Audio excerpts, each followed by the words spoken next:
C'est sur Twitter que Rachida Tlaib, élue démocrate américaine d'origine palestinienne, l'a annoncé. Elle ne se rendra finalement pas en Cisjordanie occupée pour rendre visite à sa famille.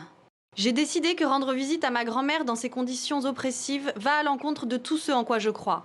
La lutte contre le racisme, l'oppression et l'injustice. Une décision qui intervient après une série de rebondissements diplomatiques entre Israël et les États-Unis. Jeudi, les autorités israéliennes ont interdit l'entrée à 2 élus, Rachida Tlaib d'une part et Ilhan Omar d'autre part. La raison, elles auraient soutenu la campagne de boycott de l'État hébreu. Donald Trump également aurait appuyé cette décision. Je ne suis impliqué que parce qu'elles sont profondément anti-juifs et anti-Israël. Je pense que ce qu'elles ont dit est honteux. Ce n'est pas une simple erreur.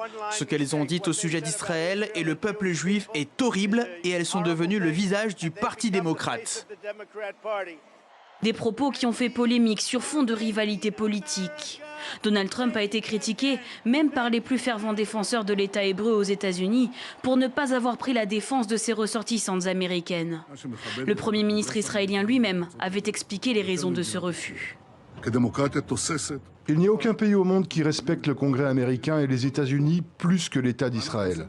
Mais il y a une chose que nous ne sommes pas prêts à faire. Selon la loi, nous ne sommes pas prêts à admettre en Israël ceux qui appellent au boycott de l'État d'Israël et agissent pour délégitimer l'État des Juifs. Mais Israël a finalement changé d'avis. Les autorités ont décidé d'autoriser l'entrée sur le territoire de l'élu pour motifs humanitaires. Une invitation que Rachida Tlaib a donc refusée.